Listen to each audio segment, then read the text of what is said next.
朋友们，演员刘金在苹果官方店门前怒摔苹果手机的事情出来了后续，他自己发了一个很长的声明，来告诉所有的观众、所有的关注者，他的手机从哪儿买的，出了什么问题，苹果是如何给其回复的。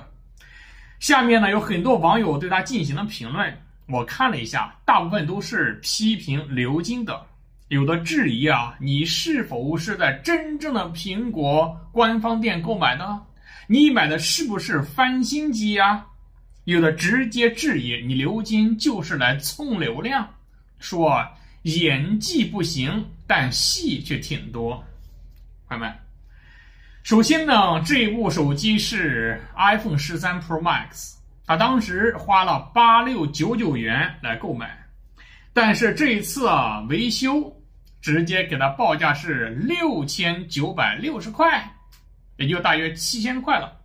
8000多买的手机要花7000进行维修，朋友们，这个报价高不高呢？我个人认为一定是高的，这就等于把这个手机里面几乎所有的零件都要给它换掉对不对？你说这个手机8000多7000维修，那不等于所有都换掉了吗？难道是手机里面所有的都坏了吗？那肯定不是。所以说这个报价肯定是非常贵的。首先是给他报价4400他让他进厂维修，后来报6900不修了，所以说当众摔了这个呢，有一个重大的问题出现了，就是当刘金开始问他们到底是哪里被非法改装了，结果没有就回复演员刘金，这就是问题的症结所在。指控你进行了改装，所以说报价高昂进行维修，结果却不告诉人家哪里被改装了。所以朋友们，接下来呢，我并不是站队刘金我是站队所有的消费者。在中国大陆，消费者某种程度属于劣势，所以说我站队消费者进行如下阐述。第一个，我明白一个最基本的事实，就是一般高附加值的产品，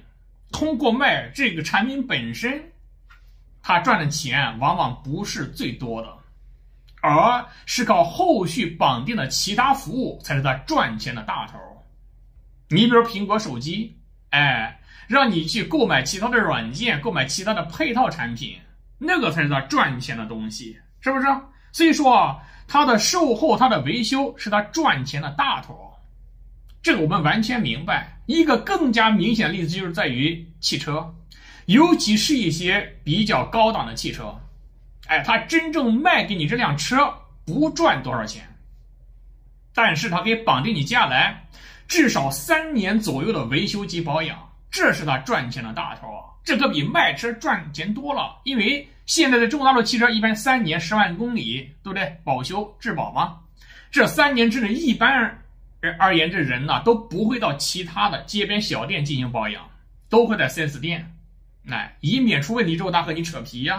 是不是？这是他赚钱的大头。朋友们，像苹果这种手机其实也是如此，遑论苹果已经把自己的生态变得十分封闭，你出这到其他地方很难搞定对不对就是明白这个事实，我们就能明白为什么收取的维修费如此之高呢？这第一个我想说的。第二个，有些人让刘金拿出证据证明是从正规渠道购买的，比如发票，这一个诉求他对还是不对？咱们可能第一感觉很多人认为对拿出证据证明你是从这购买的朋友们，如果你有这种思维，那可就大错特错了。为什么呢？这就属于一种非常非常不符合法治的一种有罪推定。苹果以擅自改装为由，收取高昂的维修费，你得告诉人家哪里被改装了，改装了什么，指控者应该提出证据，难道不是吗？而这里面不是让指控者提供证据，而是让被指控者自证无罪，让人家提供发票就是一种自证无罪的行为，对不对？这是错误的，这种自证无罪是一种非常不正确的思维方式。这种不正确的思维方式呢，是有罪推定的衍生，而有罪推定完全不符合法定精神。鄙人不才，学过法律，我们国家法律依然是无罪推定，也就是疑罪从无。而你让人提供发票就是一种有罪推定啊，完全不符合法治精神。所以说这种精神如果被广而传播开来，将造成一个什么呢结果呢？那就在整个社会当中啊，加害者会得到非常合理的开脱，加害者会得到授权，而让那些受害者很多时候你无处申诉，即使你申诉，你会遭到这种社会情绪的绑架甚至批评，导致弱势变得更加弱势。所以这种思维是要不得的，朋友们绝对不要这么去做。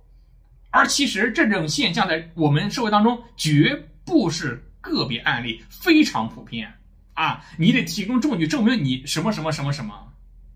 这是不对的。你得提供证据证明我做了什么，而不是让我证明我没做什么，对不对？这是第二个我想说。第三个，我感到非常奇怪的就是为什么会有这么多人在刘金的相关微博下面去批评他，我感到这非常不正常。他们批评刘金其实就是在声援苹果了，对不对？这个世界到底是怎么了？我相信肯定有水军存在，这是毫无疑问的。但是我也相信这里面有非常多苹果的鹰趸存在。你对苹果如此，某种程度就是对这些持有苹果手机人的不尊重。就像在之前咱们国内的特斯拉出了一些问题之后，有些特斯拉直接说啊，给我们特斯拉车主抹黑，降低了我们特斯拉车主的形象。朋友们，这种现象存在吧？十分存在。这就是一种非常要不得另外一种逆向民族主义者的思维。首先声明我尊重任何人自由选择的权利，这种权利是不能被侵犯的。但是在中国与外国之间，我认为咱们中国人如果你要做到绝对的中立，这其实就是一种不中立。中国人无法在中国与外国之间做到绝对中立，这是不对的。你可以说我作为一个中国人，我可以在美国与英国之间做到绝对中立，没有问题。你不是当事人嘛，你没有利益攸关嘛。但是你是中国人，你说我是中国人，我在中美之间做到绝对中立，出现什么问题？是中国错就是中国错，是美国错就是美国错。朋友们，不对。原因就是因为还没有出现世界政府，这是不对的所以说呢，我这不是进行道德绑架，也不是进行爱国绑架，我这是一个建议，个人建议，也是个人的观点，欢迎大家批评指正。第四，我要说我突然之间看到了有些机构做的对苹果和华为两种手机，指的是高端手机他们的用户画像，这个用户画像我感觉有点意思跟大家分享一下，大家可以看看。首先是华为的高端手机的用户画像是这样子的，男性占多数，大约 61.8%拥有本科及以上学历的呢占到了 41.3%， 专科占 35%， 专科以下的只占 23.7%。 也就是说拥有华为手机的客户 76% 以上至少有专科及以上学历。而且在年龄画像这一块呢，华为主要还是在相对来说岁数稍长一些，大部分都是在25岁以上，然后呢在25岁以下的仅只占 19.2%， 不到 20%，也就是说他大部分都是已经进入社会，而且有相当长工作年限的而且呢已婚人士居多 72.6%。苹果手机的画像呢，它是这样子的，女性占比比较多 54.3%，使用苹果手机的呢，高中及以下学历的 36.8%， 这个它就不如华为使用手机的人学历要高。其次就是使用苹果手机的另外一个特点就是年龄都偏小。刚才说了，使用华为手机在25岁以下的只有 19.2%， 而苹果占到多少呢？占到了52.5%，超过一半了。朋友们，这就说明使用苹果手机大部分都是一些年轻人啊，高中了或者大学了或者刚刚毕业的年轻人使用苹果的多，而且未婚的非常多，占63.1%，这个是完全符合逻辑的。你看，25岁以下的人多，他毕竟未婚他就多吗？所以这是苹果及华为两种手机的这种用户画像。我个人从来没有用过苹果手机，可能将来用的可能性也不大，我也并不绝对啊。